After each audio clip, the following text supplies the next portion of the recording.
What do people do if they lose power or heat? I think our police station is designated as a warming center. We also have a couple of churches here in town that will open up for people. Okay, so it's the first taste, like I said. First taste, we know there will be plenty more. What would you say are some of the lessons moving forward that you say, oh, we didn't get this right this time. Let's make sure we're actually all on board, on one accord moving forward? I really don't know what could have been done any differently or better. Our street and alley crew, they're very good. They get up in the morning, they come in at whatever hour they need to, and they get started.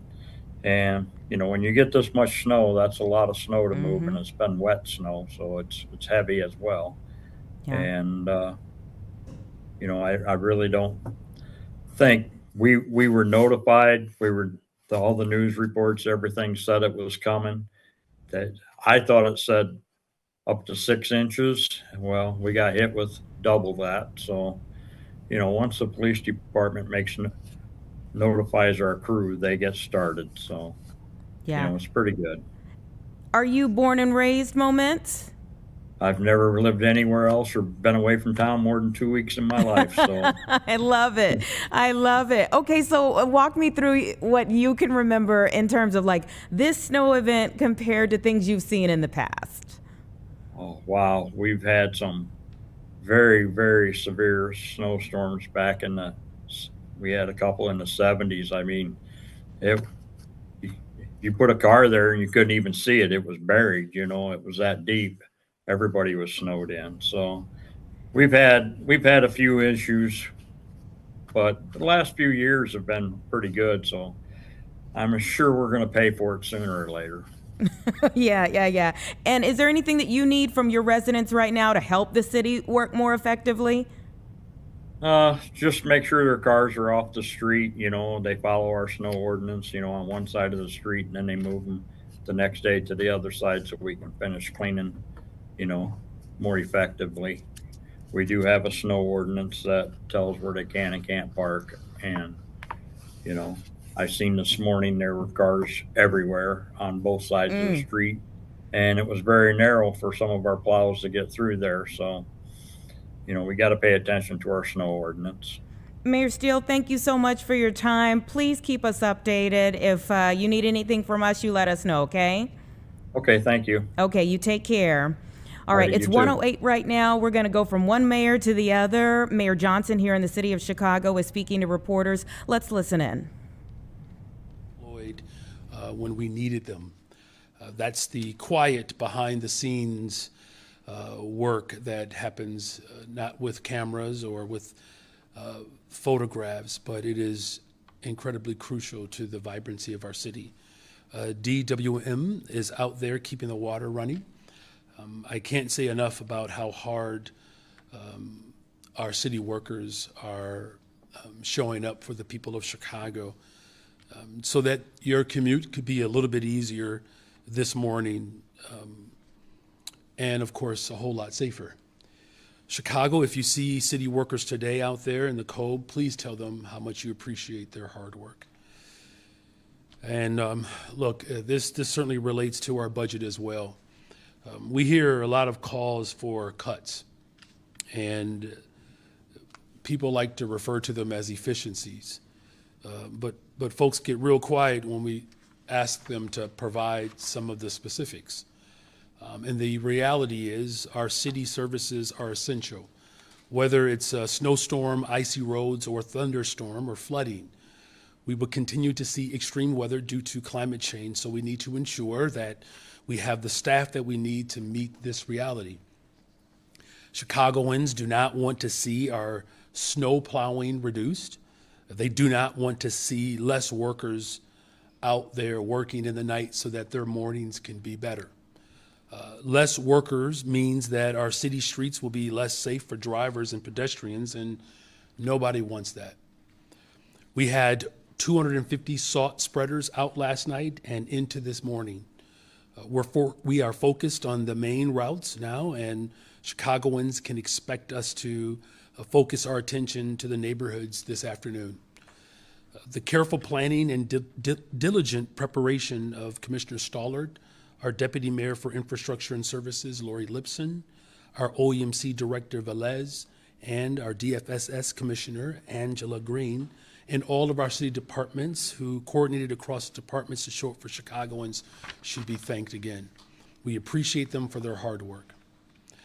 Now, I would also like to take this opportunity to address the tragic incident that took place on Saturday afternoon. An armed robbery occurred in the Little Village neighborhood, and after an altercation with the victims, the gunman shot and killed 2 people. We believe they may have been a father and a son. This is a senseless tragedy, and it's heartbreaking. It's a reminder of our urgency around our work to reduce and end gun violence in our beloved city. Our hearts and our prayers are with the family of the victims.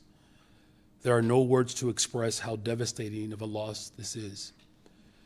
I've spoken directly with the Superintendent Snelling, about this incident. An investigation is underway, and we will be monitoring this tragedy, this incident closely. The police responded and were on the scene within minutes. I urge anyone who has any information about this incident to please come forward. Now, it's also important to note that there has been a substantial drop-off in the number of calls to 911 in the Latino communities since the immigration raids started 2 months ago. There's been a 21% drop-off in 911 calls in the Little Village area alone. And this is why we have been steadfast about upholding our welcoming city ordinance. For this exact reason, because when you call 911, they say, "What's your emergency?" They don't say, "What's your immigration status?" And that's because we need people to report crimes. We need them to know that no matter who they are, if you are the witness or the victim of a crime, we need to know the information to apprehend the suspects as quickly as possible. And this weekend, we also saw reports of DHS, of alleged shots fired at federal agents. Now, we don't have much information on this particular incident. Unfortunately, Bavino and his team have absolutely no credibility because of the repeated lies both to the courts and to the public, so we have no way to verify the reports. Federal authorities are investigating that incident. We also had an incident where protesters, with valid anger and frustration at the reckless actions of ICE, were aggressive towards CPD officers. One officer was injured by a vehicle accidentally hitting them as they were trying to leave, and other officers sustained minor injuries as well. Look, one of the biggest threats of these ICE raids is not just about immigration. These raids are meant to be provocative.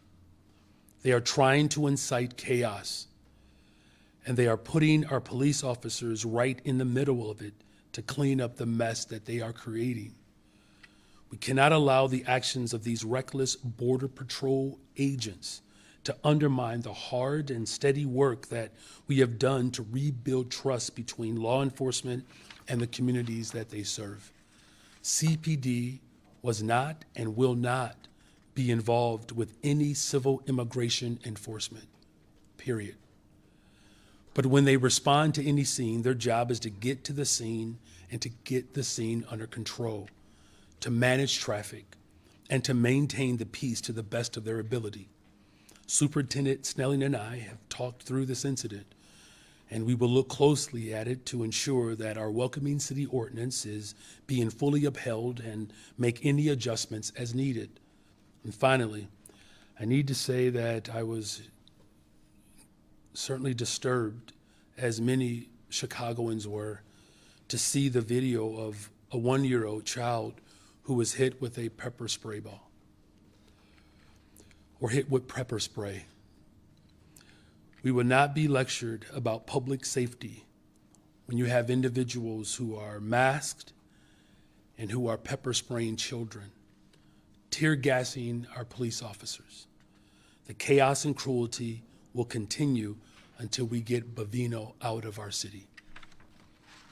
Thank you all for being patient with me this morning. I know that was a lot to cover, and so now I will pass it to our Commissioner for the Department of Family and Support Services, Angela Green, who will briefly offer up steps that we are taking to protect the most vulnerable population in our city in the midst of the storm. And then after that, I will take any and all of your questions. Commissioner? Thank you. You're welcome. Hello, good afternoon, everyone. Good afternoon. My name is Angela Green, and I serve as the Commissioner of the Chicago Department of Family and Support Services. At DFSS, we're committed to...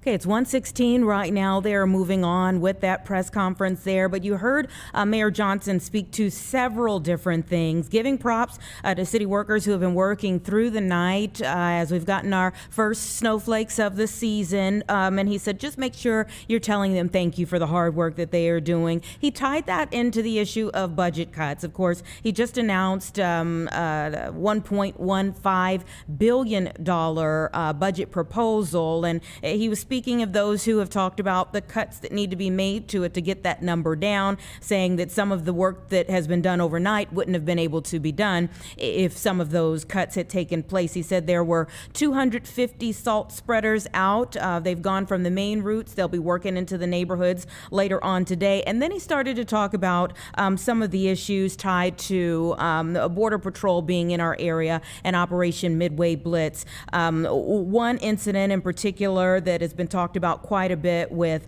a 1-year-old that was in with their parents and was hit with pepper spray over the weekend. We are working on getting more information about that ourselves. Also, another incident where Border Patrol agents were actually hit with a vehicle and shot at over the weekend. There were reports of that, still trying to substantiate that. And then he talked about the fact that 911 calls have substantially dropped in the midst of immigration raids that have been taking place over the last 2 months. But there was an incident like a robbery, an armed robbery that took place in Little Village. I believe that was near a jewelry store where a man and his son were killed over the weekend, and just saying how important it is for people to still call 911 and deliver information about emergencies. That's still very important. Whatever the situation is that's going on around our area, that we're getting information to authorities about crime that's taking place. He called incidents that we've seen provocative and chaotic, but spoke to the need for people still to reach out for help, and that communication between residents and law enforcement still needs to happen regardless of what else is taking place in our area. So again, they are continuing on with that press conference. As soon as they get to the reporters' question and answer, we'll try to go back to it to learn more on what reporters are working for today. But it's 1:18. Let's take a quick break and we'll be right back.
adjustments accordingly.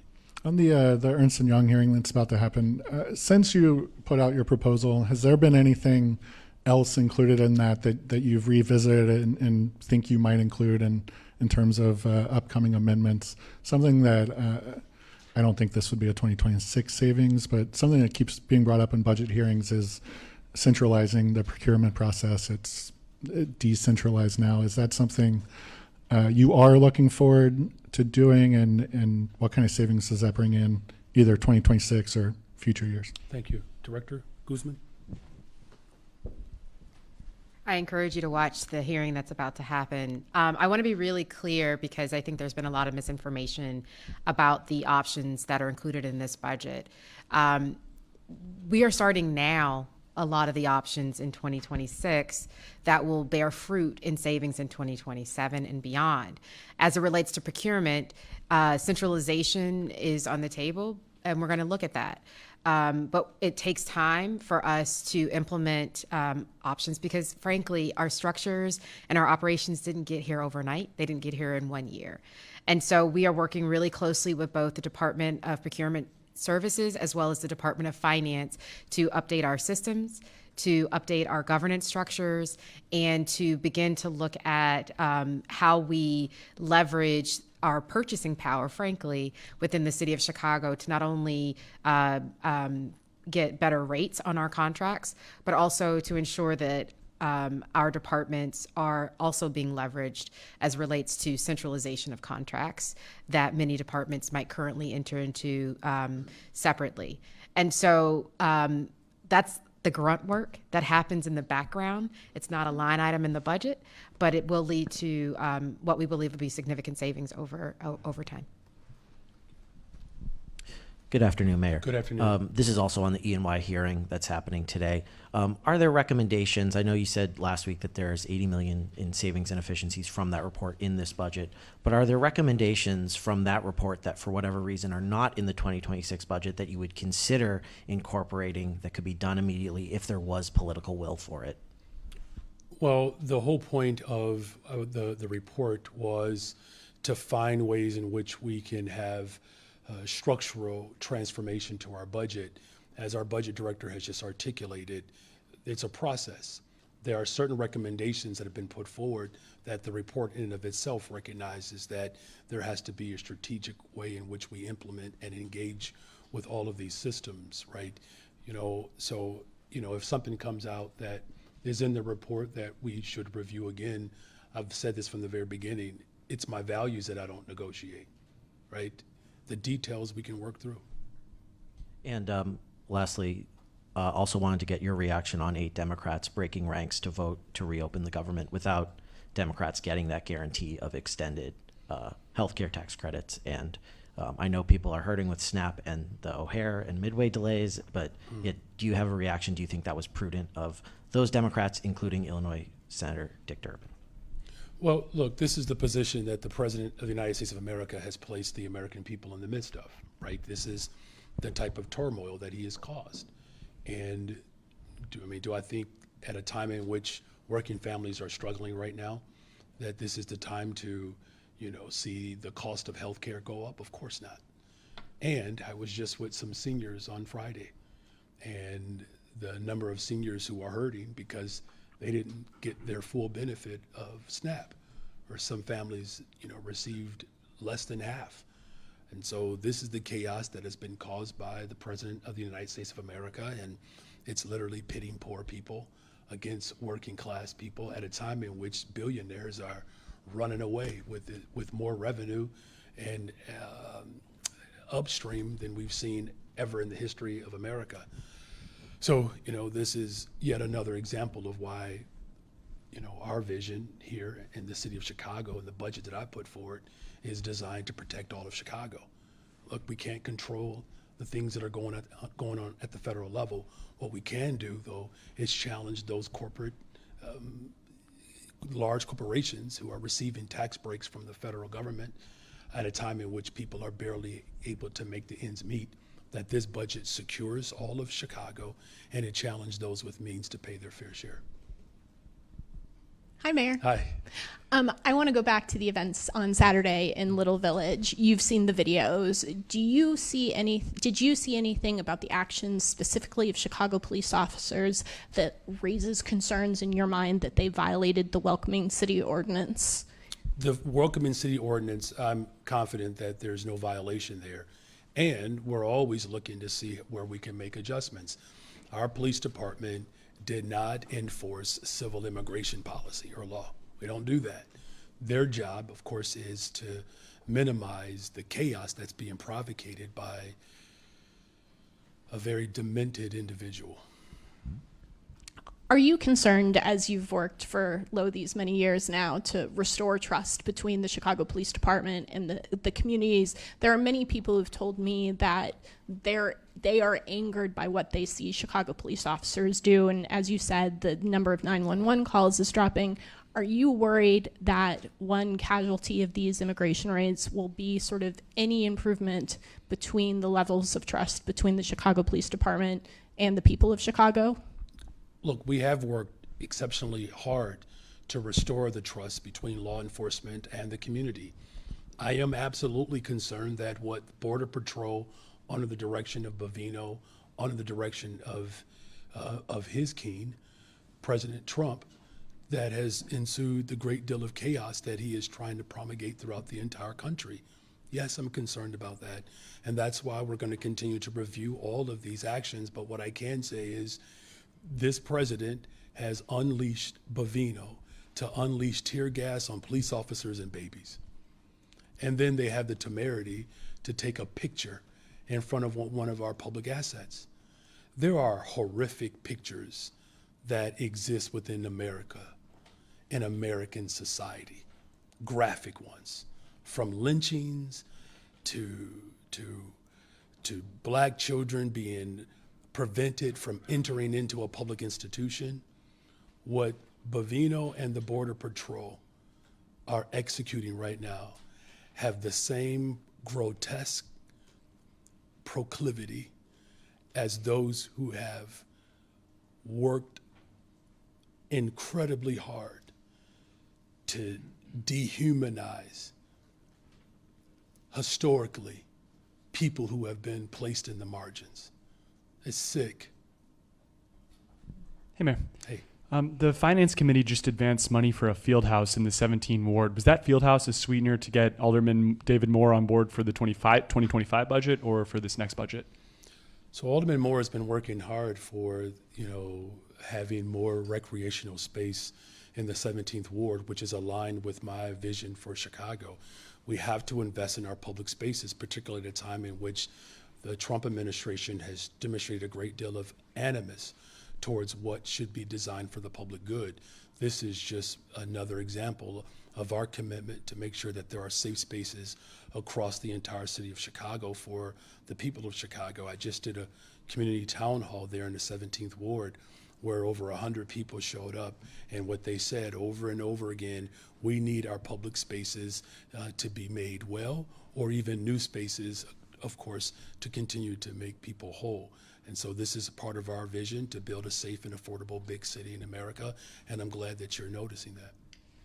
What do you hope comes out of these EY hearings today? And what do you think will happen? What will Alderman find money on the table? Well, I mean, I can't, I'm not going to predict. I think I would much rather predict whether or not the Bulls' losing streak will end tonight. If there's any way, if Wemby could come here but decide he doesn't want to play, look, Wemby, why don't you just sit this one out tonight?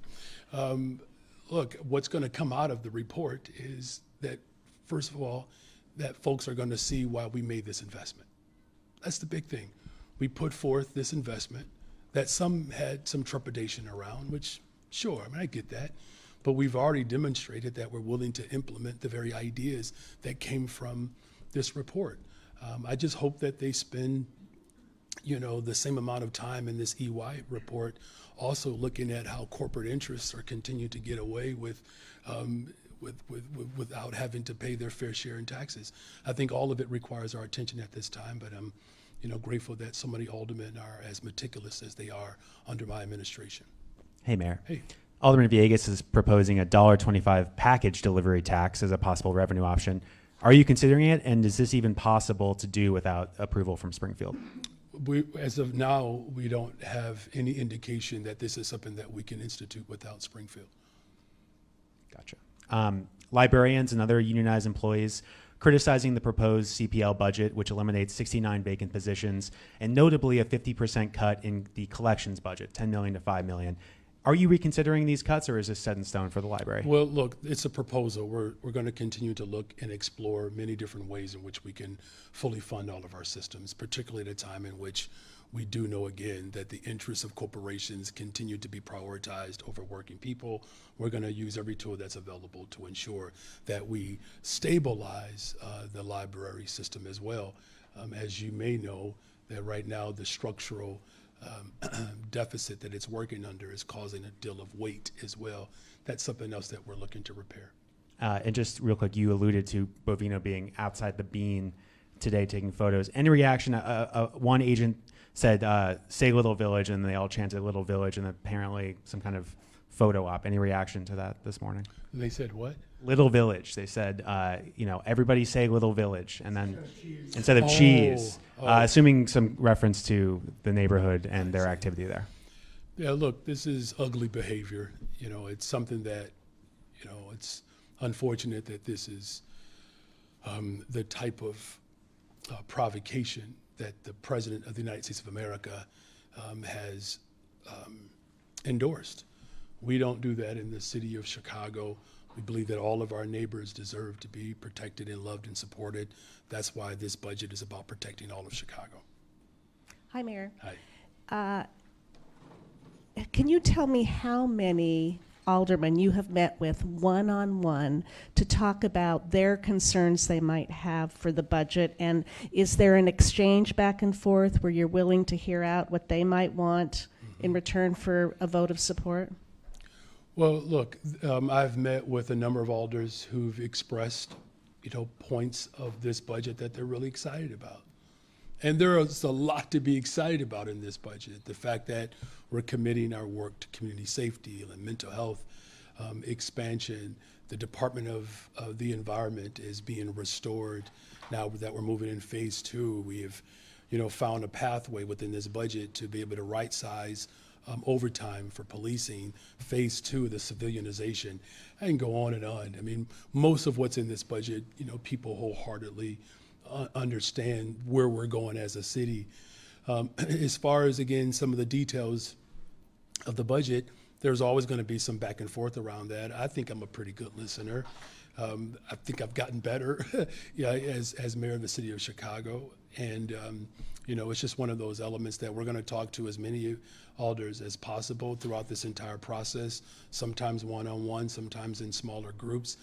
If they're not talking to me, I can tell you who else they're talking to. Sorry, Annette, but she does a really good job, and our team is always available. We use the full force of government to engage with all of our alders. They'll tell you, previous administrations did not talk the way we engage with alders. They'll tell you that. Many of them have admitted that they have worked through multiple budgets. I think some would say otherwise, though, too. That they have talked to other ones? That they haven't had a good conversation with you about the budget, or they didn't always feel like you talked to them. So I'm curious. I mean, I can't control how someone feels. There's a difference between me doing it and someone feeling a way about it. I'm saying that they got no interaction whatsoever. There's a big difference between someone leaving the conversation and feeling a way about it versus not even having the conversation at all. That's the distinction. Okay. And can you talk about the conversations you might have had with like a McDonald's or some of those big companies that are really pushing back at the budget because they're concerned it's going to, that $21 head tax is going to hurt them? Well, look, I mean, here's what I've said repeatedly. When you talk to these corporate leaders, their number one issue is safety. That's what they talk to me about. And we're addressing this. This community safety surcharge will be the largest fund for community safety at the municipal level anywhere in the country. That's what their top priority is. That's what mine is. In fact, you may have seen we made an announcement today where for the first time downtown, first time in over 50 years, where once the East Coast rings in the new year, the city of Chicago will be the destination for 30 million people plus to view the new year coming in during Central Standard Time. What's interesting, though, is a report was released a couple of weeks ago that said that the city of Chicago is the top winter destination than anywhere in the country. They talked about our attractions, they talked about our activities, but they also expressed some concern about safety. That is still an area that we have to improve upon. The best thing that we can do for business is to make sure that the perception and the reality of safety is actually being realized. That's the conversation. That's the top conversation. That is the thing that matters the most, and that's what my focus is. Thank you, Chair. Good afternoon, Your Honor. I'm distracted by your suit. I have to be honest with you. I had to dress warm today, sir. It's got this Sherlock thing happening, though. Yes. It's just like now I feel like you're going to do this investigatory question. I need to class myself up every chance I get, sir. You look good. Good Appreciate to see it. you, Waylon. You as well, sir. Do you have any other attractions that you think Greg Bovini should visit while he's in town, while they're doing photo ops at the Bean? You know, Indiana. Yeah, I mean, look. The airport. Right. The other airport. Right. What do you think? You know, look, he just needs to go away. You know, every year there's a list that I put together of people who should just go away. He's in the running to be at the top of the list. I mean, because here's someone who is, he's provoked terror on people. And, you know, I've seen a lot of bad behavior from human beings over the course of my study of just history. Even when he was on his way into federal court, you know, he paraded down the street and saluted individuals. And then they go on social media and put hip hop music to their terror in black and brown communities. That's not even a dog whistle anymore. That's some real racist, jacked up stuff that he is engaged in. And the fact that we're putting black men in chokeholds, ripping black children out in the middle of the night, zip tying them, putting families who are documented or ostensibly undocumented into the back of vans. You know, I mean, you know, that's terror. That's not who we should be as a country. And it's unfortunate because you have a president who is such a brittle man. And it's unfortunate because now you have these men who are weak and insecure are using a uniform to administer terror. Like, that's what we fight against in other nations. That's why I called for the United Nations Human Rights Council to come and investigate the fact that people are going hungry and families are being ripped apart. And we have to have a universal standard for human rights. Otherwise, they're meaningless. Thank you. My pleasure. I'll put you down for one of the airports then after the deal is made in Washington. And can we expect to see you up next to Ryan Seacrest at midnight on the 31st? Let me just say I am already looking for an outfit as meticulous as yours. All right, to Alice. Good afternoon, Mayor. Oh, good afternoon. There's a whole other side of the room over here. All right. CTU President Stacey Davis Gates sent a letter to Board of Ed President Sean Hardin last week criticizing the superintendent search process as untransparent and says the authority to appoint the CEO rests with you, not the board. Do you agree with these concerns, and why or why not? Well, look, my ultimate desire is to actually have someone who is heading up our schools that can transition us out of mayoral control into an independent body. That's the ultimate goal. It's what I fought for. But we're also making sure that we have someone who understands why it's important that we expand sustainable community schools, someone who can advocate in a very emphatic way for Springfield to lean in more, to make sure that our schools are fully funded across the state, but particularly here in Chicago. That's what the focus is. And, you know, look, you're going to have folks who are going to continue to advocate on behalf of their particular constituency, and that's her responsibility to advocate on behalf of her members. I'm going to advocate on behalf of the people of Chicago to ensure that we have leadership that reflects the values of working people. I understand that finalists are being interviewed this week. What's your office's involvement in that? And if along the course of this process you do find that the process has been untransparent or not following the state law, would you consider scrapping it and starting the search process over? Well, as I understand, the process hasn't ended, right? And I know there are a number of people who would love to be able to serve this city, particularly at a time in which You know, again, my budget is putting forth the largest single investment in our public schools in the history of Chicago. So there's a reason why a lot of folks want this position, because they're going to have a mayor who believes in public education, who believes in our workforce, right? So I believe that process is still open, and, you know, I'm looking forward to passing this budget so that, you know, this school year in particular it can continue to move forward without layoffs or cuts to services. What do you mean by process still open? I understand that people can still apply if they want. Yeah, I'm not aware of a process that has come to conclusion. How you doing, Mayor Johnson? I'm doing actually well, thank you. Thank you for asking. I'll be FOIAing your list of people you think should go away here at the end of this meeting. But I do want to follow up on Alice's question. Do you think that the search process is making a mistake by omitting Dr. Macklin King from consideration for the full-time job?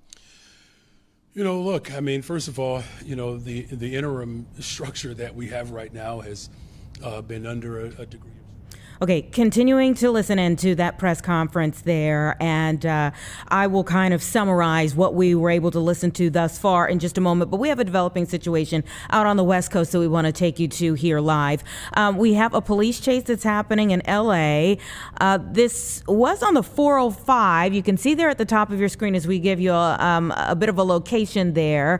Southbound, the exit to Long Beach at Harbor Gateway in that area. So they were northbound out of LA at one point in time. It looks like this driver has looped back around, going back toward LA at this point. At times, the speed has topped 90 miles per hour. As you can see, at this point in time, it's hovering right around 75 miles per hour. This pursuit was initially, as I can tell, in Ventura County. So they've gone quite a ways here. Authorities are pursuing this suspect in a stolen minivan, again in the Los Angeles area, going in and out of the 405, Ventura County to more proper LA, back around, and again, the speeds have kind of gone up and gone down. But we don't have much more information on this situation at this point in time, other than, again, this is a stolen minivan that the suspect is in Southern California on the freeway there, giving police a run at this point in time. Can't see whether it's a man or woman behind the wheel, but this has been going on since about 11:30 their time, so maybe about 15 minutes our time that this has been going on here, again in the LA area, and the suspect now looping around, going through traffic here, going around different vehicles, again right around 70 to 75 miles per hour, but at times has gone upwards of 90 miles per hour as we stay kind of on top of this. And not much more information as to why the vehicle was stolen or who's behind the wheel and why they're trying to get away from police, other than, again, just knowing that it is a stolen vehicle that they're after at this point in time. They're, again, on the 405. Let's listen into some of the communication.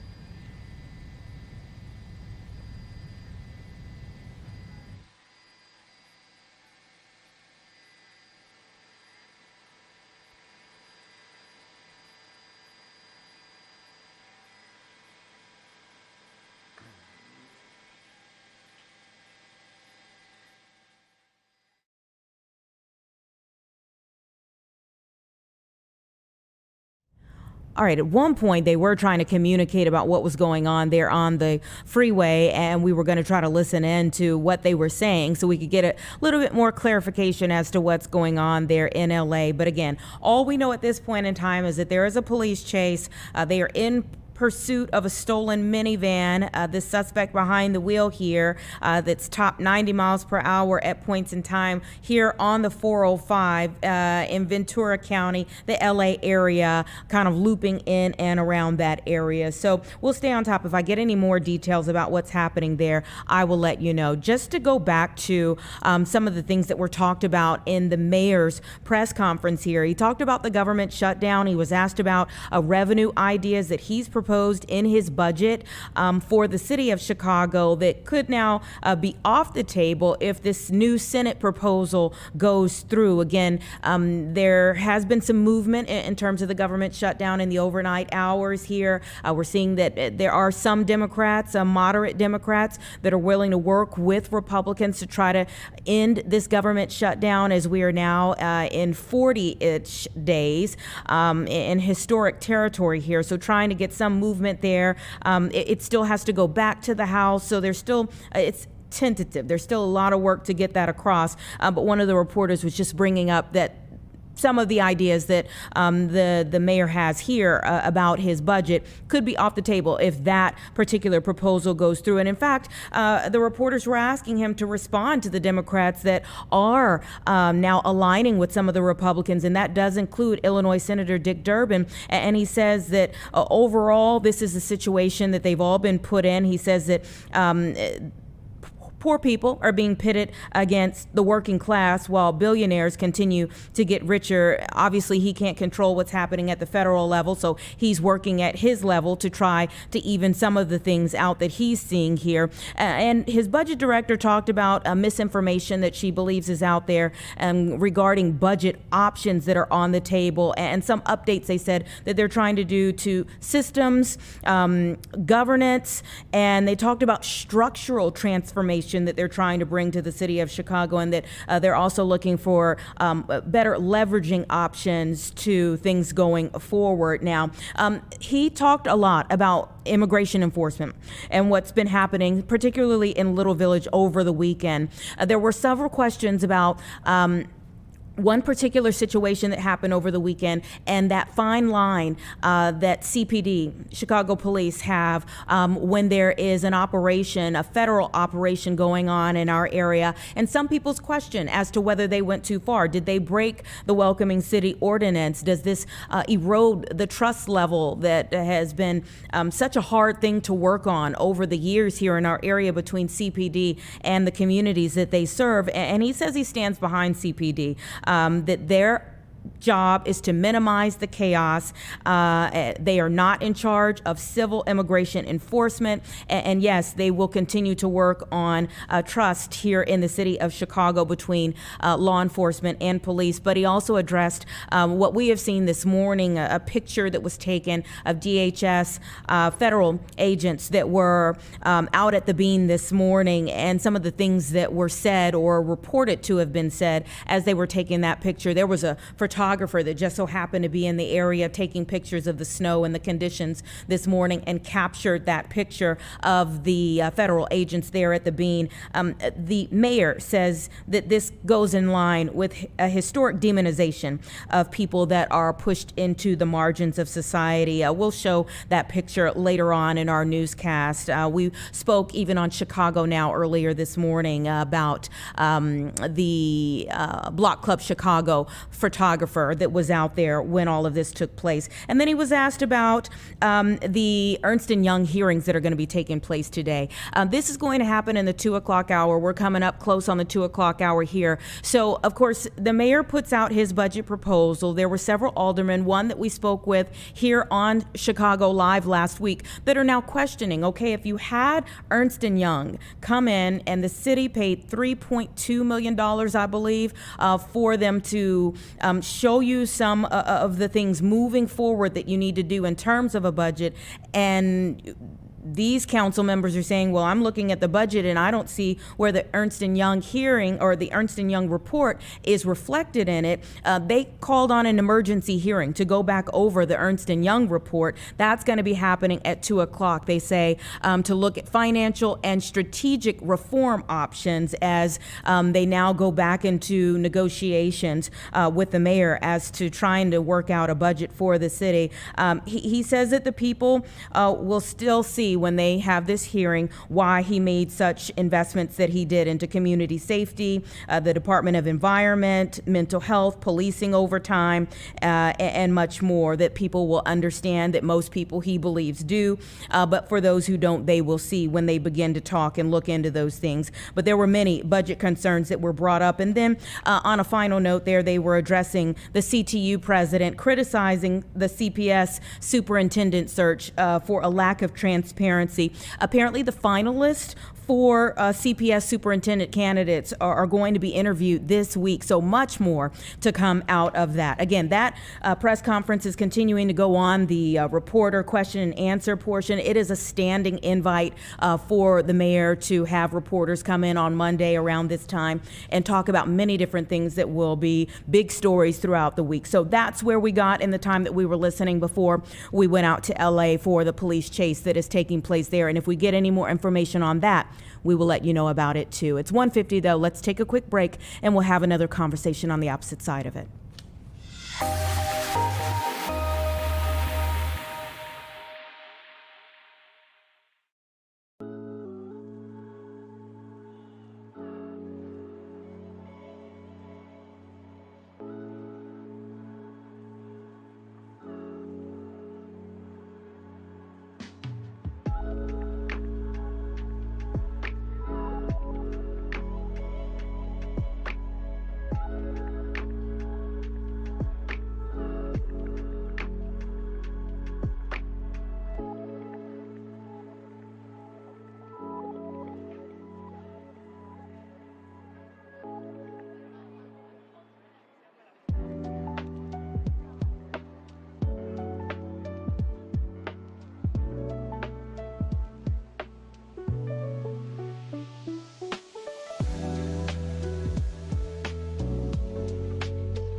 Okay, welcome back, everyone. It's 1:53 right now. Lots of parents and caregivers pretty shocked at a new report, a warning, really, that was issued out that says federal and state health officials are investigating 13 cases in 10 states of infant botulism, linked to baby formula that is now being recalled. I want to go ahead and bring in Dr. Josh Weschler from the Ann and Robert H. Lurie Children's Hospital of Chicago to talk a little bit more about what this finding is and what parents and caregivers can do. Thank you for joining me.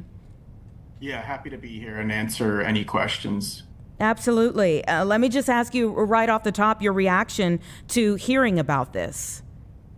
Yeah, it's really surprising to actually hear about infant botulinism associated with dairy products. It's actually quite uncommon. Typically, we think about that more with things like fruit or vegetables.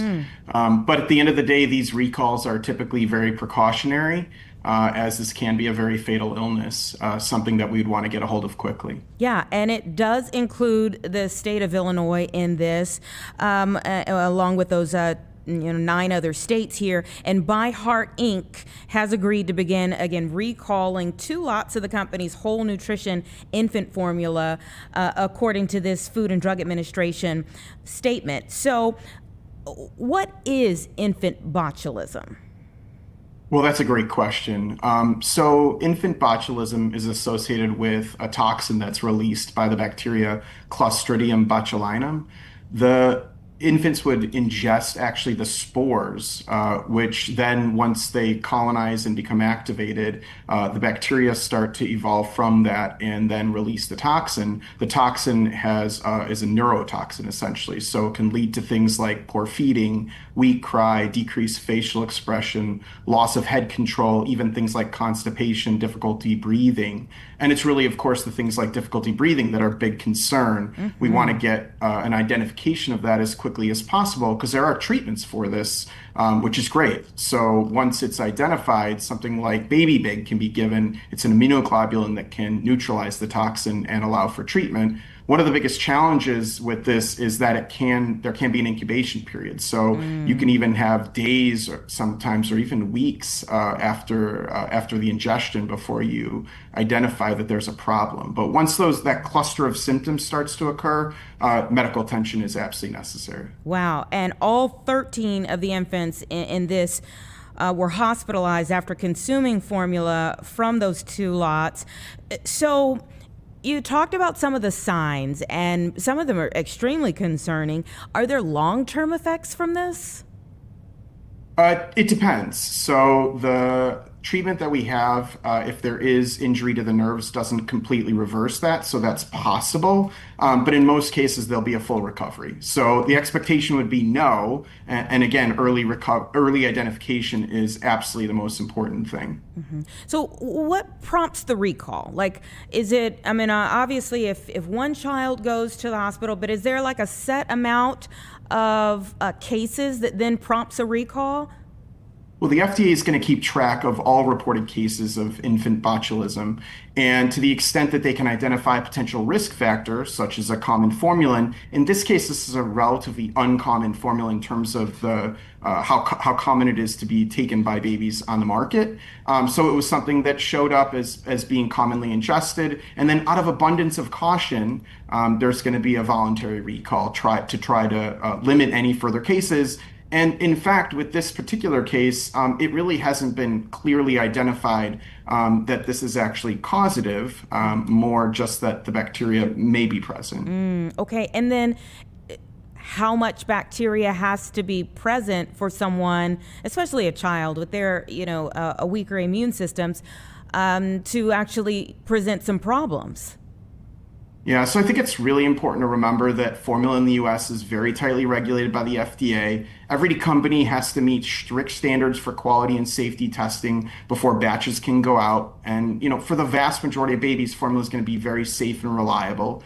If you have a batch that's tested before it leaves the factory and a problem's identified, of course, that's going to be something that's halted. And then when concerns arise, they can trace back to the lot number. And if there's a potential that a particular lot's impacted, there's going to be the voluntary recall at that point. And so parents really just need to pay attention to what the lot number is. And if it matches the lots that have been reported by the FDA, they just want to throw those away. So I'm glad that you mentioned how the stringent oversight there, because a lot of people online are calling into question the FDA cuts. Is this what we're going to start seeing more of with fewer people doing that work? Or is this the result of more stringent oversight?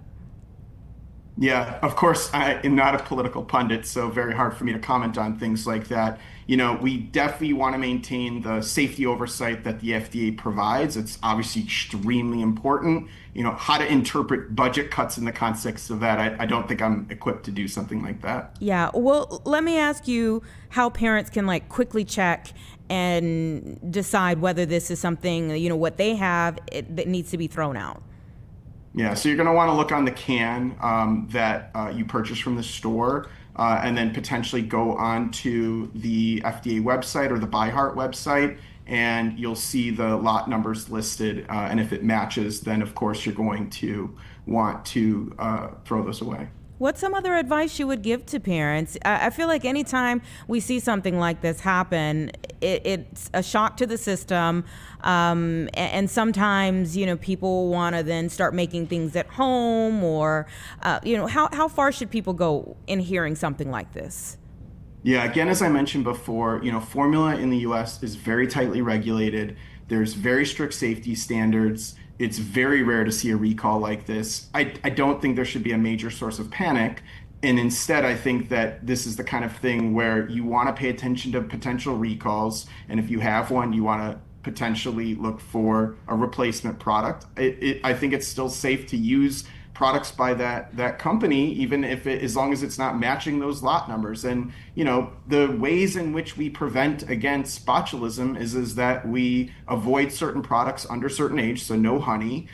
We wash fruits, we wash vegetables. There's very well established practices to limit the potential for infantile botulism. Mm-hmm. And we're so glad to be able to say no deaths have been reported from this at this point in time. But you said, is there any way to avoid? I'm sorry, I lost your question. I was mentioning the fact that there were no deaths reported to this, but is there any way to avoid even ending up in this situation? Yeah, I mean, I think, of course, if there's a contaminated lot and it's not identified right away, it's going to be hard to know. But the biggest thing is early identification. So I'm going to go back through those signs and symptoms. Those early ones, of course, things like constipation, poor feeding, weak cry, decreased facial expression. As it progresses, you might see things like loss of head control, or what they refer to as a floppy baby, droopy eyelids. And then eventually, as it's progressing further, now more the breathing difficulties. And so if you're seeing that constellation, early identification, immediate medical attention, and that really gives us a chance to treat the condition. Yeah, and when you say immediate, you also mentioned the fact there's an incubation period. So if I'm seeing my baby with some of these symptoms in 1 or 2 days, is that the time, or is it, okay, it's been a week, we need to go now? Yeah, I think once you see the onset of the collection of symptoms, of course, constipation in babies, I'm a GI doctor, that kind of thing is relatively common. But once you're seeing that grouping of symptoms, and if it's evolving in any way, shape, or form, you need to be seeking attention right away. And I don't think there's an interpretation of exactly the time frame at which they are onset and progress, but it's really that there's not an improvement in those symptoms that I mentioned. Okay, any other concerns that you have with this, or advice that you want to give to parents who are hearing it? Yeah, again, check your formula slot number on the FDA or the ByHeart website. If it's not part of if it's part of the recall, stop using it and follow the instructions for a refund or replacement. If your baby seems well, there's really no reason to panic. But if you start to see the signs and symptoms, please call your pediatrician or potentially go to the emergency room right away. It's a very limited recall, and formula, again, continues to be safe, essential, and closely monitored. Dr. Weschler, we certainly appreciate your time and your expertise. Thank you so much. Thank you. Okay, it's 2:02 right now. Let's take another quick break.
2:05, and we love educators that get really creative in trying to help young people in our area. And a Lamont educator is taking things far beyond the borders of his school to broaden students' horizons. And he has started the Green Adventures. So I want to talk to Scott Collins right now. He is a high school science teacher at Lamont High about what he's doing to allow students to really see some new things in amazing new ways. Thank you so much for your time.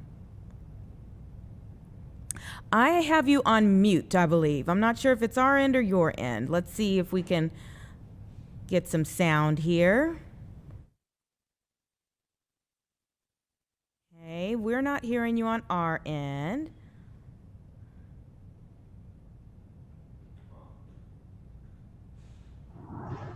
How about now? Okay, I can hear you now. That was very quick. It's all good. So let's talk about the Green Adventures. When did you start it and why? Thank you for having me. I appreciate your time. So I work with a company called Green Adventures. And Green Adventures, and it's ed, not adventures, kind of the educational spin. What the company does, it was started by locally by a woman named Tara Short, and she basically creates these bucket list trips, kind of to far off the beaten path places, and we're able to take students there and let them experience some really unbelievable adventures, kind of through their guides and the people that they have on the ground. And I'm just kind of a participant in that, and we've been doing it since 2017, and I feel very fortunate to be able to, get kids out of their comfort zone a little bit and get them to experience things that are really special. Absolutely. Tell me about some of the places that you all have been. I see that you all are getting ready for Belize, but where all have you been? So we started out in Yellowstone National Park. We've gone to Yellowstone a couple times. We've gone to Maui, Alaska. We've been to Roatan, which is a really awesome island off the coast of Honduras. We've gone to the Galapagos Islands. We've been to Baja, and Tanzania. We were there this summer. We saw the Great Migration and went to Serengeti National Park. So like I said, these are places that are a little bit off the beaten path, and I think that's what makes it really special, because these itineraries are things that a lot of people don't get to see, and that these students get to experience and come away with something that I think stays with them for a long time. Yeah, you're a science teacher, so when you're putting together the itinerary, what's the goal in the itinerary beyond just them seeing things? What are you selecting and why? Yeah, great question. So when Green Adventures does these itineraries, it's something that I think we want to be a more immersive experience than simply like sightseeing. So these are trips that really get people involved. I like to call it kind of in citizen science. So it's not just going to see these different things, but it's experiencing them. It's participating in research. In Roatan, we did coral restoration. We did the same thing in Maui. So it's kind of that idea of not only exposing them to these really special places, but also immersing them in programs and initiatives that kind of local conservationists are putting on. And so you get to contribute a little bit to that as well. So I think it kind of instills this appreciation for conservation, along with these really incredible experiences, which I think is important. Yeah, absolutely. Is that what you're hoping? I'm in a textbook or a book in the library can only take you so far, but when you are taking these students literally to new continents, what are you hoping? Yeah, getting them out of their comfort zone and getting them out of their little bubble, I think, is really important. We're very fortunate to be where we are and to live where we are in many ways. So I think getting them out of this place and getting them to see other cultures and the way other people live, I think it does many things for their psyche, and I think it kind of brings people together. When you see that there are people living in a third world country like Roatan that are just trying to do the same things that we're trying to do every day, right? They're trying to be good people. They're trying to make money. They're trying to put food on their family's table. And they're trying to be kind to others, just like we are, just in a different place. And I think that we, like in Africa, we went and visited 3 different tribes. We saw the Maasai, the Hadzabe, and the Datoga people. And we got to spend a day with them. We got to go hunting with the Hadzabe. Wow. And they have this really amazing click language that's really hard to replicate. I'm not going to do it here because I'll make a fool of myself. But just to see how rich they are in so many ways, I think was really great. They're absent so many creature comforts that we're used to, but through their relationships with each other, with their lands, with their animals, I think their fortunes outweigh what we have in many, many ways. And for people to, from the suburbs of Chicago to see that, no, they don't have iPhones, but they do have so much that we don't have. I think it's important to get that perspective. Absolutely. And I'm hearing so many life lessons in what you're saying that can come from a trip like this. Can you talk to the transformations really that you see in the students who go on these trips? Yeah, definitely. I think it's important. I've had students change career paths, based on things that they've done, gone into conservation, gone into wildlife management. And it's just simply because of the kind of the things we see and being exposed to other professions that maybe we don't know. We worked with National Wildlife Federation people in Yellowstone and seeing the jobs that they do on a daily basis. Sometimes you're not even aware that there are people that do these things.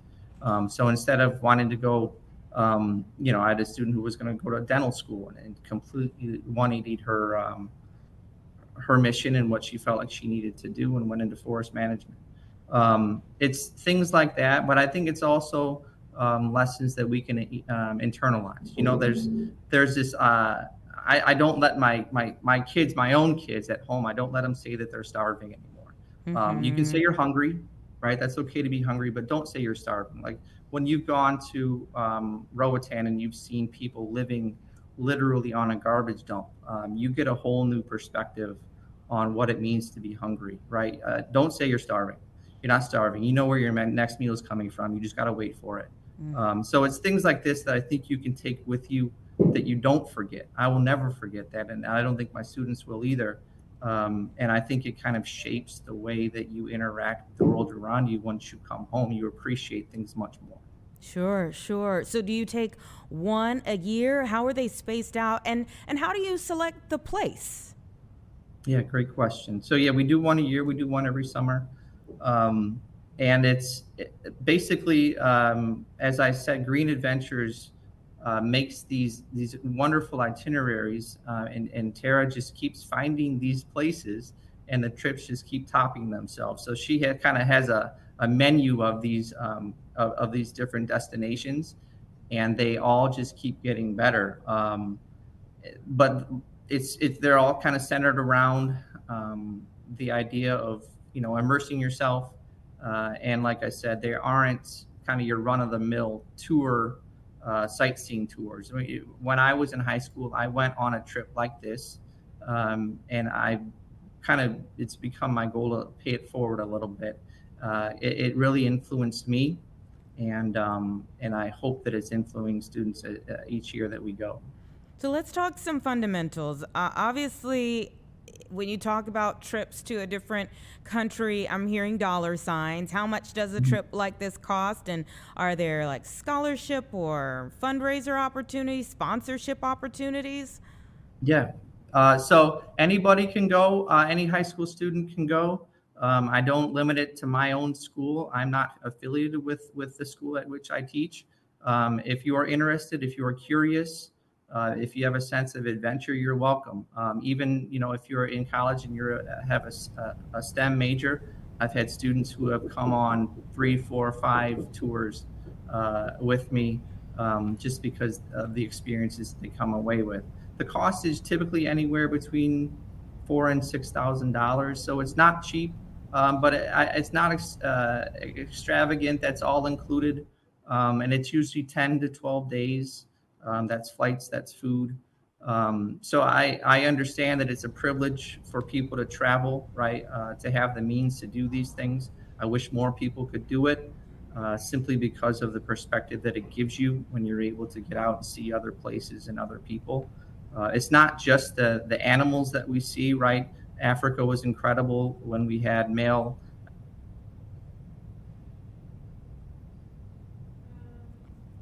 Uh-oh. I think we're having some issues with his signal. Can you hear me? Yep. Okay, we have you back. The last thing I heard from you was Africa was incredible. Yeah. So not just because of the, we had animals walking up on our tour, but it's not just that. It was also the people that you get to meet. And so, yeah, we'll keep doing it every year as long as my family allows me to. And I hope we get to expose more and more students to incredible parts of our world and get them to appreciate conservation a little bit more. Yeah, and so, I mean, that's a pretty steep price for these trips, albeit they sound absolutely amazing. How long do people have, or is it kind of broken up for them to pay? Yeah, there is a payment plan that's associated with it. We do fundraising. There is a link you can send out to family and friends, and they can allow them to contribute to your tuition. So we do everything we can, and Green Adventures does everything that they can to make these accessible as possible, because it really is a privilege, and I think it gives people a perspective that it's hard to get when you just kind of stay where you are and travel throughout your daily life. Absolutely. And just on a final note, I want to talk about safety measures. What does chaperoning look like? How many adults do you take on the trip? Yeah. So I've recruited one of my longest standing friends. I went to preschool with her. Her name's Kosha, and she's an evolutionary biologist, which seems to fit into a lot of the themes of our trips. So Kosha and I will take these trips, and then we have guides on the ground at all of these destinations that Green Adventures arranges, and these people know the lay of the land, right? They have the day-to-day completely dialed in. We felt safe. I've never been in a situation where I thought that either us or the students were in any peril. In Africa, we were in these canvas tents, and we could hear lions roaring at night, but we had guards that were on 24/7 on lookout. And like I said, it's definitely a rush when you're laying there and you're hearing these roaring lions, but you feel safe when you know that you have Maasai warriors literally watching over you throughout the night and escorting you if you ever need to go anywhere else. So yeah, that's all planned, it's all safe, and I wouldn't do it otherwise, because I want to go into my family just as much as I want to bring all the kids back. Absolutely. Scott Collins, Lamont High School science teacher with Ed Ventures as well. Thank you so much. The Green Adventures going on their next trip to Belize, June 2026. Thank you. And if people want to, if they're hearing it and maybe their kid isn't in Lamont, is this open, or what do they need to do to be a part of it? Open. Can I give my email? Absolutely, if you'd like everyone to have it. Sure, they can send me an email and we can get you signed up. My email is sgcollins80@gmail.com, and we can talk further. Okay, thank you so much. Nice to meet you online, and thank you for what you do for our youth. I appreciate you. Thanks for having me on. All right, take care. 2:19. We'll be right back.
Welcome back, everyone. 2:21 right now, and the champs are here. Yes, the UIC women's soccer program. They are NCAA tournament bound. We are so proud of them. Going to go ahead and bring in the women's soccer head coach, David Nikolic. Thank you so much for your time.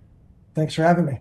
Okay, congratulations first and foremost. This is amazing stuff, and I see it's the first conference title in program history. Yeah, we're a young program, 11 years in, but this is the first championship for the program, and very excited to see where this takes us. Tell me about this defeat of the Illinois State. Tell me how that game went.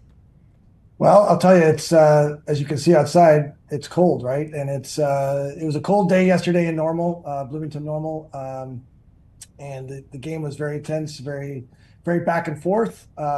Good opportunities for both teams, and then neither team could score. So what happens in college soccer is you play overtime, and then after that, if that doesn't resolve anything, you go to a penalty kick shootout. So we went to a penalty kick shootout, and we've got one of the best, probably one of the best in the country in the goal for our shootouts. And she stopped 3, and they missed one as well, and so we ended up winning 2-1 in the shootout. Okay, tell me about your heart, your blood pressure during all of that. Look at my hair. That's what you can start with, right? Been doing this a long time. So when you get to this spot, you just have to really believe in the team, and the team believes in our goalkeeper, believe in our shooters, and we get to that spot, and we just believe in what we can do, and I think that's been the testament to this team in the last month and a half. We've really just been pushing through, and there's been a good belief in the group and the process, and that's taken us this far. And we'll see what happens in the next hour, where we're going next. Ooh, fun times. What's so special about this team? I mean, you talked about their belief, but what's the makeup of this team? Well, we're loaded with seniors, and now with the NCAA, we've got a lot of fifth-year grad students. We have a law student who's also a goalkeeper. She plays in the first half. She's done some really good things, and we have a team that's deep in experience, and I think that that's really what's got this team at this point to this point, right? And really believing in each other, believing in their process to execute, right? And we're getting some good results. We've persevered in the rounds of our MVC tournament. We came from behind in the quarterfinal and semifinal game to win, and then yesterday was the ultimate with the shootout win. Yeah, absolutely. And of course, you don't know who you're going to be facing next just yet, but what does preparation look like getting ready for this next stage? Well, right now, I think we're just putting all the pieces together of, what could possibly happen, but most of it is about getting the ladies healthy and rested. And the game plan will take care of itself, and we'll just move from there once we know in an hour or so where we're going and who we're playing against. And we just start the preparation. And we can't really change much, because if we change too much, it'll probably be a little bit detrimental. So we'll just go with what we have and just what they know, and we'll be in a good spot. We'll be good. What would people say about the Missouri Valley Conference? If they're talking from the outside, what do you think people look at this conference as and say? Yeah, I think this year's been a real up for our conference. A lot of competition within the league. You got teams all the way from Belmont, which is in Nashville, Tennessee, to Drake over in Des Moines. We're up here in Chicago, and you got the teams that are filling in between. It's been a very, very competitive season. We were a team that had high aspirations for the regular season, and we ended up finishing 6th. Got into the playoffs in the last day, in the last game. Scored in late in that game to get into the playoffs. And ever since then, we've just been kind of chipping away at each game. And like I said, going through the process of what needs to be done. So the competition has been really good this year. The coaching has been good. There's a lot of talented players in this conference, and it was tough. I love it though. I mean, that kind of makes it even better when it was tough and it wasn't Oh, easy yeah. getting there, right? Oh, yeah. So if people haven't followed you the whole season, what would you say makes UIC soccer? Well, I think there's a certain energy and a grit that we play with, and we play together. We play for each other. I think you'll see that a lot with how the ladies go out and perform, and the energy that they show around each other. The players that are on the bench, cheering and encouraging the kids that are out on the field. So that grit and that desire right from the opening whistle to the end of the game. We won't stop playing. We won't stop giving our best. I think that is something that is a core value for what we are as Flames. Yeah, and I know nerves have to be kind of going at this point in time, getting ready to hear who your competitor is going to be coming up right around 3 o'clock for you all. Right. But what does this moment mean for like UIC? You put UIC on your shoulders, you put Chicago on your shoulders, Right. but you ultimately just have to go out and win each game. Yeah, no, I think it's historic for our department, for our program, as we said at the open, right? That it's first time that women's soccer has done this. So this is a special group. This is a special team. Their names, their faces are always going to be associated with this event. So we're here, we're ready to go. They're ready and they're excited to play. So whatever comes in front of us, we're ready to go. Yeah, and because there's so much history tied to it, I'd like you to also speak to just the growth of women's sports and how this moment factors into that other young ladies will look to it and see something new, different, and aspirational. Yeah, the level of women's sports professionally and collegiately is just taking off, and you can see the numbers. I'm sure you all look at the numbers. Where college sports and viewership are, and all the likes and all that stuff on social media. That's not something that's in my wheelhouse, but I just know that it's in the forefront for young people, and young girls can now look anywhere and see and find somebody that they can look at and try to emulate. And it doesn't have to be a male athlete. There's so many female athletes all across soccer, basketball, tennis. There's just so many different areas where there's athletes that are doing really good things, and our involvement in that, I don't know where that falls and where that sits, but we're willing to carry the flag right now, for UIC women's soccer and the Valley, and just where we can go in this tournament. Okay, is there a watch party? Like, Oh, yeah. Let's talk about the celebratory aspect of this. Like, what happens now? Is the campus planning something? What happens? Yeah.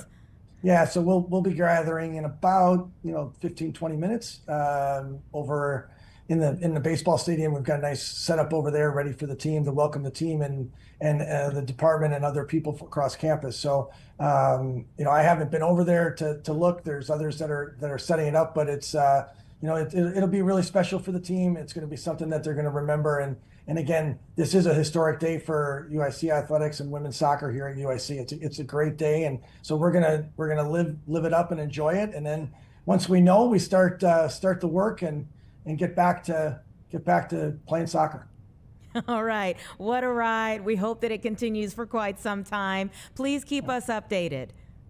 All right, thanks so much for having me. Thank you so much for your time in the midst of the crazy, but crazy good. Yeah, it is crazy. It's a good crazy, right? Absolutely. Adrenaline is high. Okay. It is. Thank you for your time. All right, it's 2:30, everybody. Let's take a quick break.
7:33. Chief Meteorologist Emily Walls here now to talk a little bit about the snow that we got. You all called it. Yep. And it still seemed like it caught a lot of people by surprise. You know, so lake effect is one of those things that it's really difficult to communicate those forecasts because oftentimes we're talking about a band of snow that may only be 10 or 15 miles wide, and within that band you're seeing 2 to 3 inch per hour snow rates, which of course makes for treacherous driving conditions. So that's what we were seeing out there last night and this morning. But I'm sure a lot of you noticed, especially if you're in the city. I was just telling Anita, I was hoping to wake up this morning to just a ton of snow downtown Chicago, but we were spared. You know, at my place, I'm over toward like the West Loop area. I ended up seeing about 3 inches on the balcony, so we did okay. Yeah. But other places, you know, really, really got it. So I'm going to read off just a couple that are on a list that I have.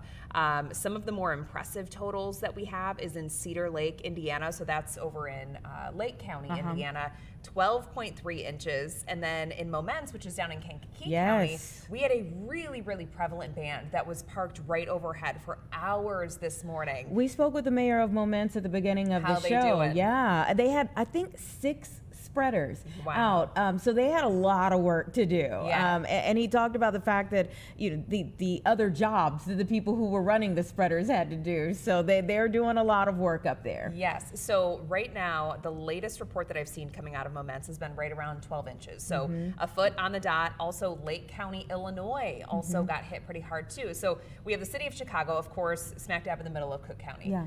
To our north in Lake County, we were hit really hard. To our south in Lake County, Indiana, we were hit really hard. And then, of course, all throughout Northwest Indiana, we had some more prevalent bands that were coming through. And finally, if you take a look at the radar, you can see that we're starting to see things clear up across Northwest Indiana. So previously, we did have winter weather advisories that had replaced that winter storm warning for Lake, Porter, Newton, and Jasper counties. All of those headlines have now been dropped because you can see here in the last hour or so, that band of really heavy snowfall, it has moved east of Lake and Porter County. It's still cutting through the eastern half of LaPorte County. So conditions there are still near whiteout, near Kankakee in LaPorte County. Again, not Kankakee, Illinois, Kankakee, Indiana. We are still seeing near whiteout conditions. So driving conditions still going to be hazardous out there across Northwest Indiana until we're really able to break into some more sunshine to help some of that melting.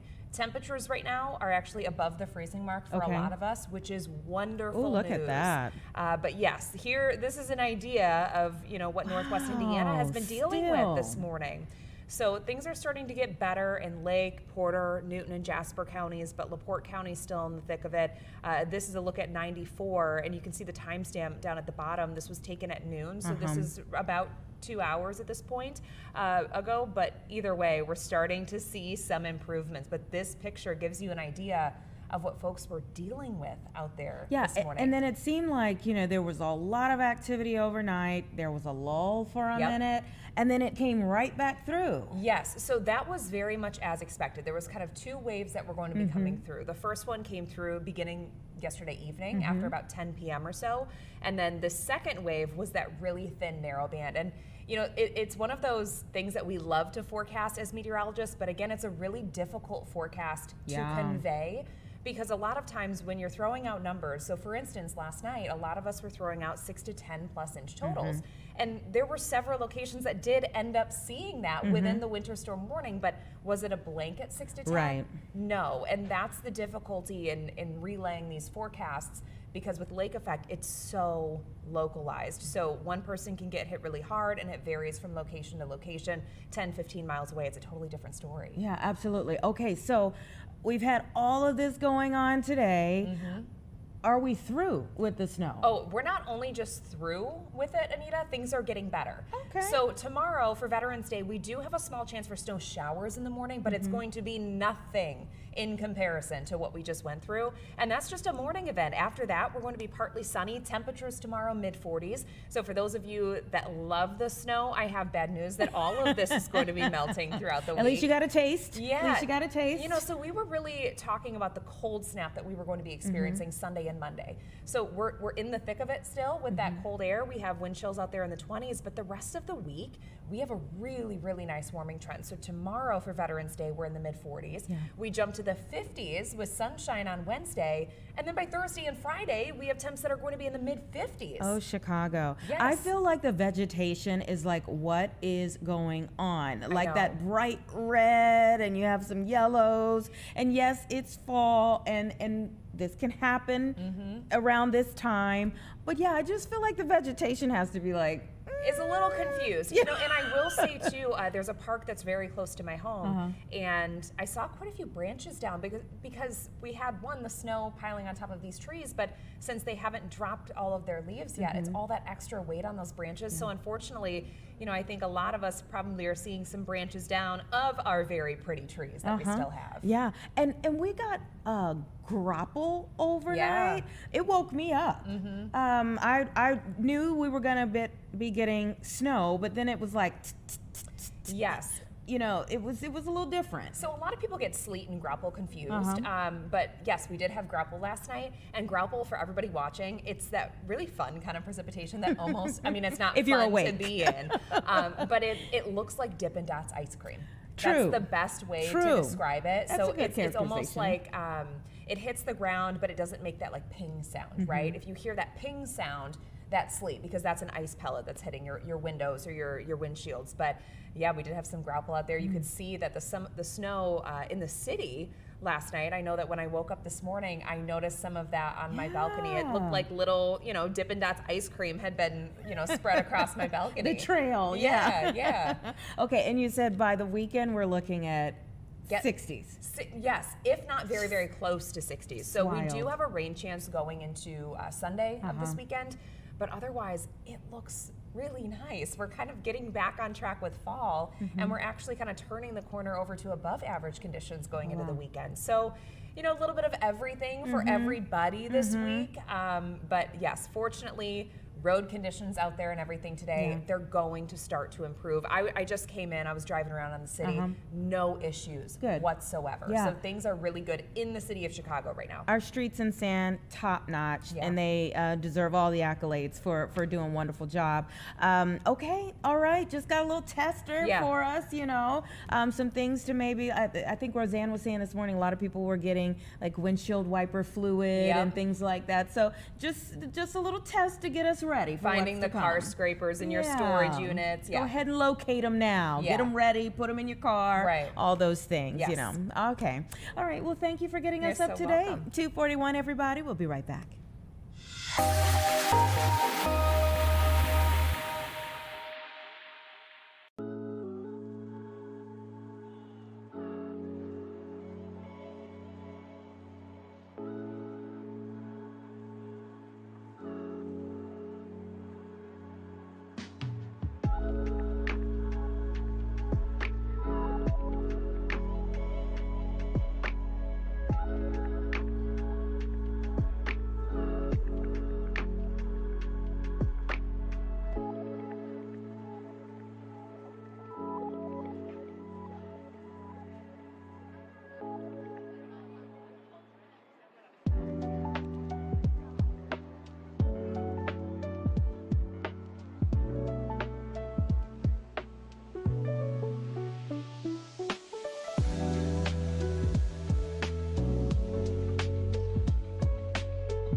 6:43 right now. We want to take you to Washington, D.C., where President Trump is swearing in the ambassador to India. Record time, including over 1,000 appointments on day one. So before we even got started, we had over 1,000 people working for us. Under Sergio's leadership, federal agencies and departments reached staffing levels of 95%, and it's faster than any administration in modern day history. And prior to his work on behalf of my 2024 campaign, Sergio had tremendous success as an entrepreneur in the publishing world. He even published my book, which went to #1. I was very happy because if it didn't, he wouldn't be here right now. But now I'm trusting Sergio to help strengthen one of our country's most important international relationships, and that's the strategic partnership with the Republic of India. It's a big deal. India is home to one of the world's oldest civilization, the largest country in the world, actually, and it's got over 1.5 billion people. And we have a fantastic relationship with the Prime Minister, Modi, and Sergio has only enhanced that because he's become already friendly with the Prime Minister, knowing that Sergio is going to be the ambassador they would call constantly to say, let's get to know this man, and they like what they see. So I know you're going to have a great success over there. It's a very important relationship. But it's also the fastest growing middle class, and it's an important economic and strategic security partner in the Indo-Pacific region. It's an amazing country, actually. 1.5 billion people. China has 1.4 billion. Those are two big countries. As ambassador, Sergio will work to fortify our country's bond, promote investments in key U.S. industries and technologies, increase American energy exports, and expand our security cooperation. And you know, we're making a deal with India, a much different deal than we had in the past. So right now they don't love me, but they'll love us. Again, we're getting a fair deal, just a fair trade deal. We had pretty unfair trade deals. They're very good negotiators, Sergio, so you have to take a look at that, if you would, please. But we're getting close, Scott. I think we're pretty close to doing a deal that's good for everybody, right? In the old days, do you think Biden would ask that question? I don't think so. He'd say, how are we doing with India? He didn't know about India. He didn't know a damn thing. But that's okay. We had him. Likewise, in Sergio's role as special envoy to South and Central Asia, he'll be a key emissary to a very important group of nations at the crossroads between East and West. And last week, I was honored to host the leaders of 5 Central Asian countries here in the White House. And Sergio will be helping with all of that. We had an amazing meeting the other night at the White House, and I'm confident that Sergio will do an outstanding job and make our country and all of his friends very proud. But I'm very proud of Sergio. I've known him for a long time, and he's a great guy. And most people love him. Some people don't like him so much. I'll be honest with you, Sergio. Some people, when they don't like Sergio, they don't like him. But when they like him more than anybody. But most of them really are the like category. And I just want to say that I think he's going to be an outstanding representative for the United States of America. And it's a big deal. Being the ambassador to India is a big deal. So, Sergio, congratulations. I know you're going to do a fantastic job. Thank you.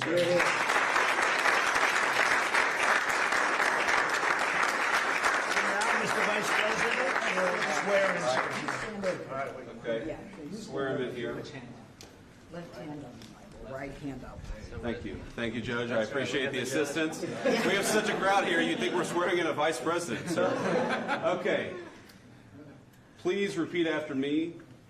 I, Sergio Gore, I, Sergio Gore, do solemnly swear do solemnly swear that I will support and defend the Constitution of the United States that I will support and defend the Constitution of the United States against all enemies, foreign and domestic, against all enemies, foreign and domestic, that I will bear true faith and allegiance to the same, that I will bear true faith and allegiance to the same, that I take this obligation freely that I take this obligation freely without any mental reservation without any mental reservation or purpose of evasion, or purpose of evasion, and that I will well and faithfully and that I will well and faithfully discharge the duties of the office on which I am about to enter.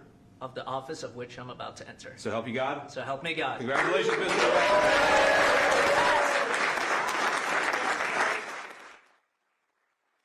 in there to the swearing-in ceremony for Sergio Gore, who will now be the U.S. ambassador to India. President Trump announced his nomination in August, so it's taken a bit to get to this point here, but now he will be the ambassador for India. They have had a long time relationship, these two, President Trump and Sergio Gore. He was actually previously part of a publishing venture that paid millions of dollars to President Trump to produce books. You heard President Trump speaking about that. He also has worked in the government and in the president's administration for a while now. The president said, though, that it will be for important partnerships with India that has 1.5 billion people. There was a rift between the U.S. and India over President Trump's tariffs not too long ago, so that will be maybe a part of the priorities kind of walking in the door here for Mr. Gore. But again, this is a big step for him. He's been a long time servant in the government. He worked for Rand Paul in Kentucky at one point in time as well. So again, Sergio Gore now sworn in as the new ambassador to India, as they continue to clap and recognize the moment. It is just about 2:50 right now, and we have some friends at the Wheaton Zoo who are joining now to talk a little bit about where we are in terms of a couple of juvenile coyotes that are now at Cosley Zoo. They are the newest residents there, and so I want to bring in Angie Musselman, animal curator, and Greg Bachheim, the zoo director. Thank you so much for your time. Thanks for having us. Thank you. So tell me about this moment and this bonded pair. Well, I would start by saying I'm excited to be part of a zoo that can take in animals that need rescue, like these two coyotes. But Angie here, our animal curator, can tell you more about them. Yeah, we have at Cosley Zoo, we have North American native wildlife. Those that we get are typically from wildlife rehabbers. They're unable to be released in the wild, either due to injury or because they have been imprinted, which means that they've been in human care for a while. They learn to associate their needs with humans, and they're unable to care for themselves properly in the wild. That is the case of what happened with these two coyotes. They are very young. One is about 7 months, one's about 8. And they came to us from a wildlife rehabber in California that received them out there from 2 separate locations, and they were already bonded before we received them, and we're just so happy that they're here. Tell me about the importance of moments like this. When people hear coyotes, maybe they don't really understand the importance of this. Oh, yes. It is pretty decisive here in Illinois, in the Chicagoland area, that the coyotes are living in close proximity to the humans, and people do become concerned about having them in their backyard or in their neighborhood. And one of the things that is important here at the zoo is for us to teach people how those interactions between animals and the humans that are kind of coming into their area, how we can be safe about those, and that these animals are really not here to do harm. They are really interesting, and you can learn a lot from them. Coyotes themselves are very hardy, and they're very adaptable animals that can live in these urban settings and suburban settings. And it just is pretty neat to be able to teach the people about that. Yeah, and when we say a bonded pair, are they relatives, or were they just raised together? They were just raised together. As it happened, they were pretty close in age when they came into that rehab facility. And so when they put them together, they just have grown together, kind of similar to a couple of puppies that you get at the same time in your home. So they are very safe and comfortable with each other. Oh, I love it. Okay. Greg, tell me about the overall mission at Cosley and how this fits in. Well, the overall mission is to really create links between people and animals and wildlife. So it really strengthens their caring for wildlife and the environment. So it's very important. Here at the zoo, you can get very close to the animals and really ignite all of your senses. You get very close to the coyotes, farm animals, so you get to really see, smell, and hear them. So we think that experience really creates and strengthens that link between not only people and the animals that are here, but people with the people that they visit the zoo with. So it really creates those human bonds. It creates a lot of memories. Yeah. Aside from maybe seeing these two, and I do want to ask, when can people see them? But aside from seeing these two, what sets Cosley apart? Well, they actually are out in their habitat now. We do have a couple areas cordoned off just to give them a little bit more time to get used to the new surroundings and everything. But if you stop by the zoo, you would see them today. And then, I'm sorry, what was the second question? What sets Cosley apart? I mean, we often hear about a lot of different zoos, but like, what sets Cosley apart? The one thing that for me is, again, giving these animals that would not be able to survive in the wild a home. And I do think it's really important to understand the animals in our own backyard. If you go to another country, a lot of times those people don't appreciate the animals that are right there either. And that we have an opportunity to teach people about these animals that are actually really exciting, but not seemingly as exotic as something if you were to go to Africa. And that's really meaningful to me. And their names are River and Fern. Where did we get these names from? We actually did a voting process here at the zoo. So the staff who gets to work with them, they made the final decision based on popular vote. A lot of times it could be something that is about, where they come from or their an adaptation they have. For these two, I think the suggestion was because they are found in, the plains and in the forested areas. And so they picked a couple of names that were, about that. I love it. Anything else that people need to know, or if they're going to try to come out, a good time to come out? Well, we're open year round, and our Festival of Lights will be beginning in the near future. We also sell hundreds of Christmas trees starting the weekend of Thanksgiving. So we've got a lot going on. We're a very nice neighborhood zoo, so it's a quick walk around and just a really nice experience for any family members.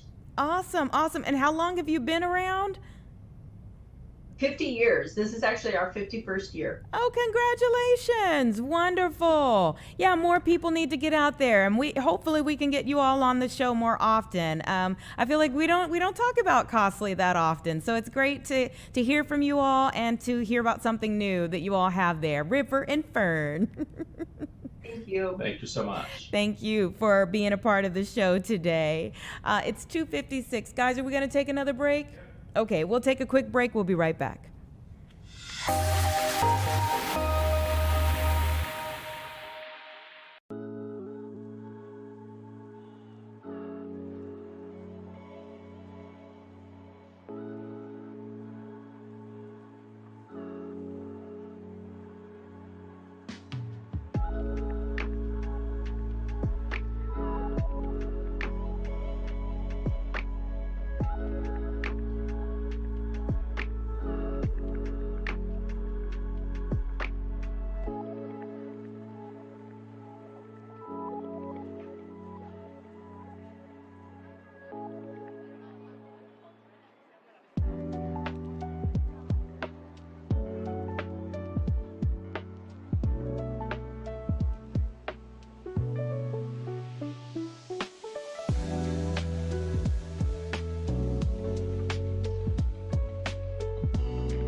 2:58 right now, so not much time left in the show, but we want to take you to Wall Street and look at the big board and see how things are standing today. And at this moment, we're up about 368 right there. At one point, we were up 404 points. That was the Dow Jones. And this has to do a lot with some movement where it comes to the government shutdown and a potential deal that's on the table here. Obviously, it's still not done, but just to give you a little background on it, of course, this deal would reopen the government into January. It would reverse some of the recent mass federal layoffs. We've heard about, federal workers going on their second paycheck of $0 now. It also includes some future protections for them, but it does not include any extension of Affordable Care Act subsidies, which was the sticking point all along these last 6 weeks for Democrats. So there's much more to come on this. A final vote in the Senate still has to be held. Then it has to go back to the House. They have to have a vote on it as well. So we're still not sure whether it's going to go through, but let's all hope maybe it's coming to an end very soon and that all sides will be happy, at least for a while. Thank you so much for joining us today. We'll be right back here tomorrow at 1 p.m. Between Syria and Israel, or an announcement on them joining the NCAA. Yeah, you can expect some announcements on Syria. We want to see Syria become a country that's very successful, and I think this leader can do it. I really do. I think this leader can do it. And people said he's had a rough past. We've all had rough pasts, but he has had a rough past. And I think, frankly, if you didn't have a rough past, you wouldn't have a chance. He gets along very well with Turkey, with President Erdogan, who's a great leader. Erdogan's a great leader and very much in favor of what's happening in Syria. We have to make Syria work. Syria is a big part of the Middle East. And I will tell you, I think it is working and really well. We're working also with Israel on, getting along with Syria, getting along with everybody. And that's working amazingly. As you know, Hamas has given us back numerous bodies. It sounds pretty gruesome, but it's something the parents want more than if their son had been living. Hard to believe.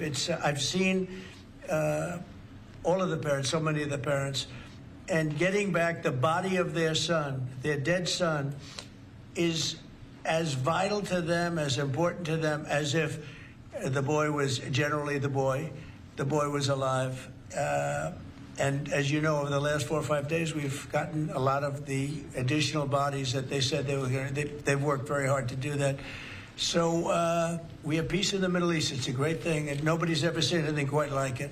After your meeting with the Syrian president today, Mr. President. Last week about your talks with Switzerland. We're reporting that you're near a deal that would lower their rates. With Switzerland? Yeah. We're working on a deal to get their tariffs a little bit lower because 15% is what we're doing. No, I haven't said any number, but we're going to be working on something to help Switzerland along. We hit Switzerland very hard.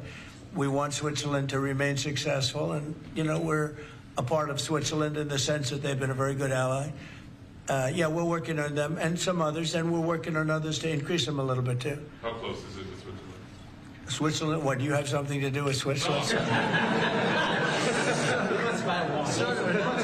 wants to buy a nice watch. He wants to buy a nice Rolex, right? We'll give Rolex some publicity because Rolex they've been very nice, Now, look at